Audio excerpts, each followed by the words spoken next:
Hello बच्चों, मैं मनोज पांडे आपके अपने इस खूबसूरत और प्यारे से चैनल एमएस कोचिंग इंस्टीट्यूट में फिर से स्वागत करता हूं एक नए वीडियो के साथ। बच्चों, अभी हम लोग क्लास 12 फिजिक्स में चैप्टर नंबर 2 को कंटिन्यू कर रहे हैं। लास्ट वीडियो में हम लोगों ने देखा कि इलेक्ट्रोस्टैटिक पोटेंशियल क्या होता है और इलेक्ट्रोस्टैटिक पोटेंशियल डिफरेंस क्या होता है, उसका फार्मूला भी पढ़ा कि जो कि V = W/Q था। वो फार्मूला आपको याद होना चाहिए। आज का हमारा जो टॉपिक है electrostatic potential due to a point charge, बहुत ही अच्छा डेरिवेशन है, बहुत इंपॉर्टेंट है क्लास 12 में बोर्ड और नीट के हिसाब से। तो इस डेरिवेशन को आपको बहुत अच्छे से मैं समझाऊंगा, मेरे साथ आप पूरे वीडियो में बने रहिए। तो चलिए हम लोग स्टार्ट करते हैं।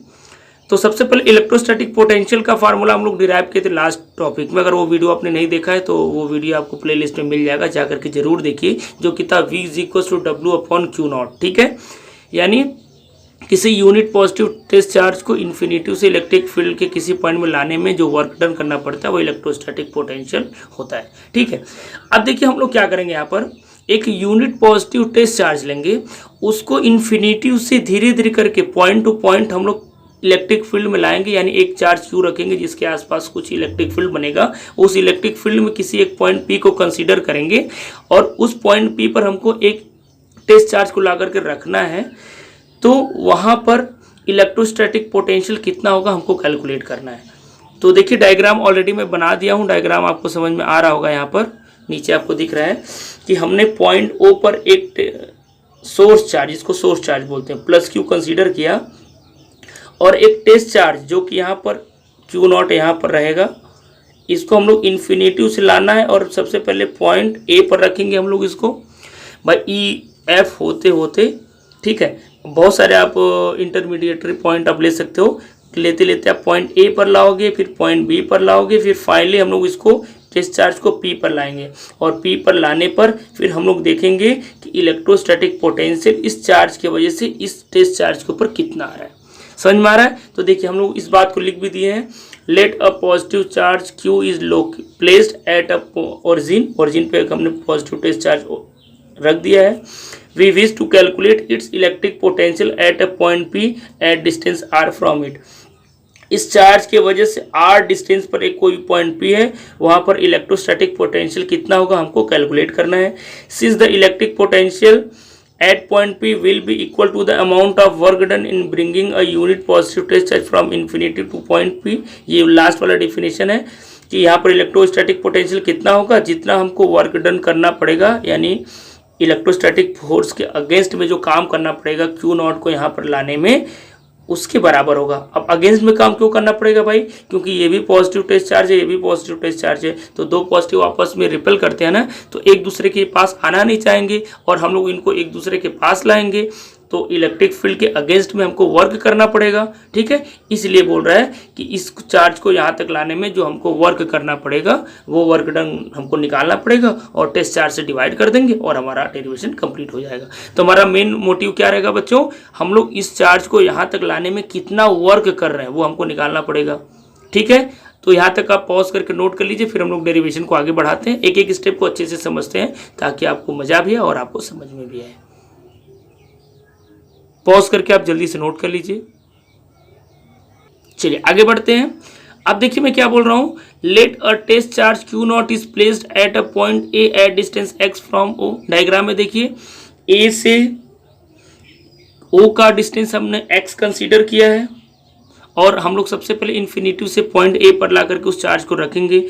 तो by Coulomb's law electrostatic force on Q0 is, अब आप लास्ट चैप्टर में पढ़े हो चैप्टर नंबर 1 में कि दो चार्जेस के बीच लगने वाला फोर्स कितना होता है, वो कूलॉम्स ने बताया। वो था F = 1/4πε0 Q1 Q2/r²। तो यहाँ पर दो चार्जेस कौन से हैं? एक सोर्स चार्ज Q है और एक टेस्ट चार्ज Q0 है। तो इन दोनों के बीच जो लगने वाला फोर्स होगा वो क्या होगा? 1/4πε0। अब Q1 की जगह Q और Q2 की जगह Q0 और r² की जगह हमने कितना कंसीडर किया? x कंसीडर किया। डायग्राम में आप देख लीजिए, लास्ट पेज से हमने लिया है। और यहाँ पर क्या बोल रहे हैं? The force F act away from the charge Q। भाई जो फोर्स लगेगा वो उल्टा लगेगा, क्यों? क्योंकि दोनों पॉजिटिव टेस्ट चार्ज है ना, हम लोग उसको करीब लाना चाहेंगे। लेकिन जो ये इलेक्ट्रोस्टैटिक फोर्स है, हम लोग जो लगा रहे हैं वो फोर्स नहीं है, इन दोनों चार्जेस के बीच लगने वाला फोर्स है। तो वो तो दूर जाना चाहेंगे ना, क्योंकि दोनों पॉजिटिव टेस्ट चार्ज है। अब देखिए अगर ये फोर्स लगा रहे हैं तो हम ये फोर्स दो चार्जेस लगा रहे हैं तो हमको इसके अगेंस्ट में काम करना पड़ेगा, और अगेंस्ट में काम करना पड़ेगा तो कितना हमको वर्क करना पड़ेगा वो हमको निकालना पड़ेगा। तो वही बोल रहे हैं the small work done in moving a test charge Q naught from A to B. अब देखिए हम लोग दो अलग अलग पॉइंट कंसीडर किए थे ना डायग्राम में, आप देख सकते हैं कि ए से अब हमको बी तक मूव कराना है, फिर बी से फाइनली पी तक मूव कराना है। तो अगर हम लोग क्या करते हैं, देखिए इन्फिनिटिव से लाना है तो डायरेक्ट हम लोग पी पर नहीं रख सकते, तो हम लोग इंटरमीडिएटरी पॉइंट बहुत सारा लेंगे और धीरे धीरे करके हम लोग लाएंगे। तो पहले हमने भाई पॉइंट टेस्ट चार्ज को ए पर लाया, फिर ए से बी पर लाया, फिर हम लोग क्या करेंगे फाइनली बी से उसको पी तक पहुंचा देंगे। तो ए और बी के डिस्टेंस को हमने बहुत ही छोटा लिया, देखिए उसको हमने dx से रिप्रेजेंट किया, डायग्राम में आप देख सकते हैं।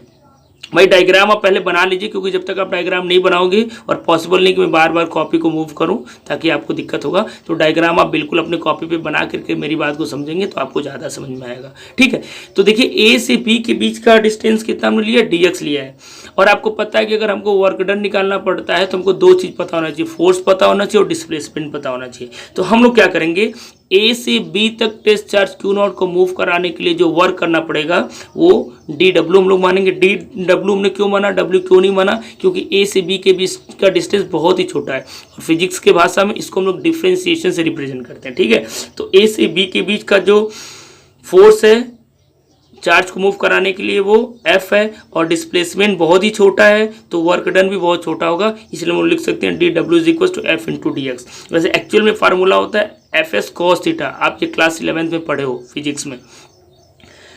W का फार्मूला होता है Fs cos theta and theta is the angle between displacement and force, इन दोनों के बीच का एंगल थीटा होता है। तो आप देखिए फोर्स ऐसे लग रहा है, आप मूव ऐसे करा रहे हो, तो दोनों के बीच का एंगल कितना होगा, 180 डिग्री होगा ना, क्योंकि एक लाइन पर फोर्स लग रहा है। तो Fs cos थीटा फार्मूला होता है और थीटा का वैल्यू 180 होता है, और cos थीटा को अगर आप सॉल्व करोगे तो इसका वैल्यू -1 आएगा।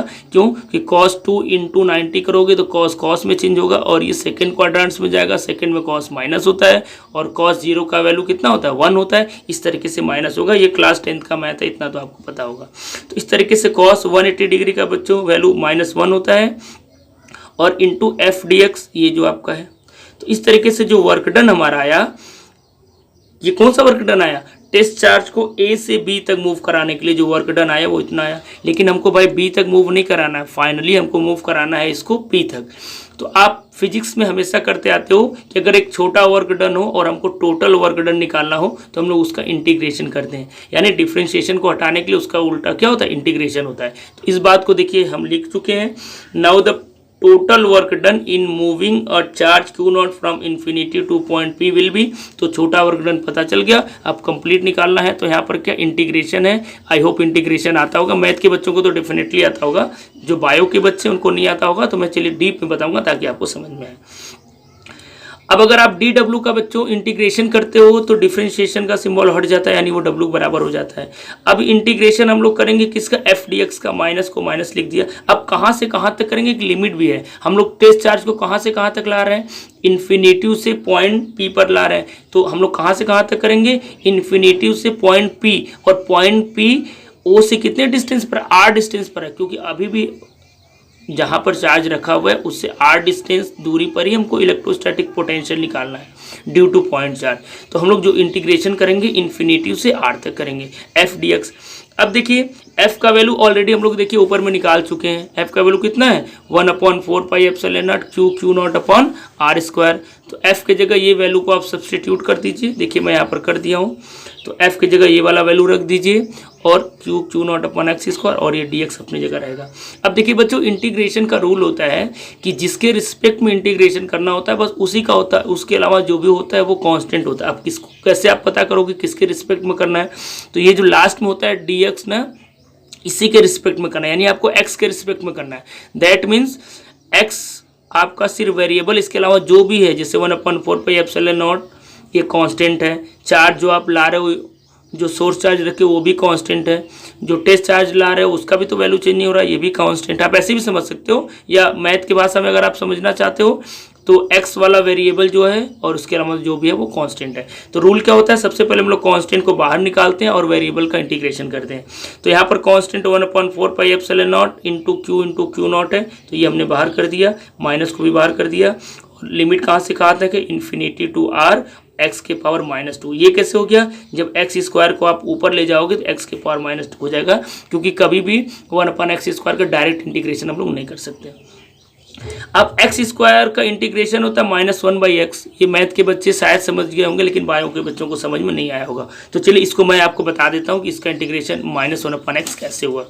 तो देखिए बच्चों, एक्चुअल में जो इंटीग्रेशन का फार्मूला होता है ये आप जरूर नोट कर लेना। इंटीग्रेशन ऑफ x के पावर n dx के फॉर्म में अगर कोई भी इंटीग्रेशन आपको दिया है तो इसका फार्मूला होता है x के पावर n+1/n+1, ऐसे होता है। ये फार्मूला होता है, ये तो आपको याद करना पड़ेगा इंटीग्रेशन का, ठीक है।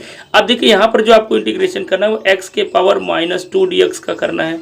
तो इसके हिसाब से अगर आप इसको ब्रेक करोगे तो x के पावर n+1 होता है, n की जगह कितना है -2 और +1 अपॉन यही सेम चीज़ को नीचे लिखते हैं तो -2 + 1 होता है। अगर आप फर्दर इसको सॉल्व करें तो x के पावर 2 माइनस में +1 में तो ये -1 हो जाएगा और ये -1 हो जाएगा। तो फाइनली आप इसको लिखोगे -x के पावर -1। और अगर आप फिर से इसको प्लस करना चाहते हो तो न्यूमरेटर से डिनोमिनेटर में लाओगे तो -1/x हो जाएगा, क्योंकि x के पावर -1 नीचे करके x के पावर +1 हो जाएगा। यानी फाइनली जो आपका आंसर आएगा -1/x आएगा। तो यहाँ पर मैं कैलकुलेशन को शो नहीं किया हूँ, तो आप कैलकुलेशन वहाँ से नोट कर लीजिए, ठीक है। पॉज करके आप नोट कर सकते हो। तो इस तरीके से जो इंटीग्रेशन आया वो -1/x आया और लिमिट कहाँ से कहाँ तक है, इन्फिनिटी से r तक है। ऐसा डेरिवेशन आप कई बार कर चुके हो। अब क्या होता है, ये देखिए माइनस इंटू माइनस है तो क्या हो जाएगा, प्लस हो जाएगा। तो Q0/4πε0। अब बच्चों रूल क्या होता है, एक बार हम लोग इसमें अपर लिमिट रखते हैं फिर माइनस लोअर लिमिट रखते हैं, ठीक है। यानी x जगह एक बार आपको r रखना और एक बार क्या रखना पड़ेगा, infinity, upper limit minus lower limit. तो ये माइनस ऑलरेडी हमने प्लस कर लिया है, तो 1/r - 1/∞। अब देखिए 1/∞ का वैल्यू 0 होता है। आप कभी भी किसी भी क्वांटिटी को इन्फिनिटी से डिवाइड कर दीजिए तो 0 होता है, क्योंकि इन्फिनिटी बहुत ही बड़ा क्वांटिटी होता है। समझ में आ रहा है, तो ये 0 हो जाएगा। अब जैसे आप ब्रैकेट ओपन करोगे तो आपके पास फार्मूला क्या बना, 1/4πε0 Q0/r। यानी इन्फिनिटी से पॉइंट बी तक लाने में जो हमको वर्क करना पड़ेगा वो हमारे पास अब आ चुका है। अब आपको पता है अगर इलेक्ट्रोस्टैटिक पोटेंशियल निकालना है तो फार्मूला आप लास्ट वीडियो में देख चुके हो कि V = क्या होता है, W/Q0 होता है। यानी अब सिर्फ हम लोग वर्क डन जो हमारे पास आया उसको सिर्फ Q0 से क्या कर दें, डिवाइड कर दें, तो हमारा इलेक्ट्रोस्टैटिक पोटेंशियल आ जाएगा। तो देखिए, hence the work done in moving a unit positive test charge from infinity to point P लाने में कितना करना पड़ेगा, तो V = 1/4πε0 Q0/r इंटू Q0। यानी ये जो वर्क डन था सिर्फ इसी को हमको क्या करना पड़ेगा, Q0 से डिवाइड करना पड़ेगा। तो इस तरीके से इस वर्क डन को अगर आप Q0 से डिवाइड करते हो तो Q0 कैंसिल आउट हो जाएगा। तो फाइनली जो आपके पास डेरिवेशन के बाद electrostatic potential due to a point क्या आपके पास आया, 1/4πε0 Q/r। समझ में आया। तो आई होप ये डेरिवेशन आपको समझ में आया होगा। मैं एक एक बात आपको समझाया हूँ, मज़ा भी आया होगा। तो वीडियो को लाइक ज़रूर करिएगा और अगर आप फर्स्ट टाइम हमारे चैनल पर विजिट किए तो चैनल को भी सब्सक्राइब कर लीजिएगा। तो इस वीडियो में हमने देखा कि electrostatic potential due to a point charge क्या होता है। अब हम लोग नेक्स्ट वीडियो में देखेंगे कि अगर एक से ज़्यादा चार्जेस हैं तो due to system of charges अगर इलेक्ट्रोस्टैटिक पोटेंशियल निकालना है तो हम लोग कैसे निकालेंगे। तो इस वीडियो में यहीं तक, नेक्स्ट वीडियो में नेक्स्ट डेरिवेशन के साथ मिलेंगे। तब तक के लिए थैंक यू सो मच।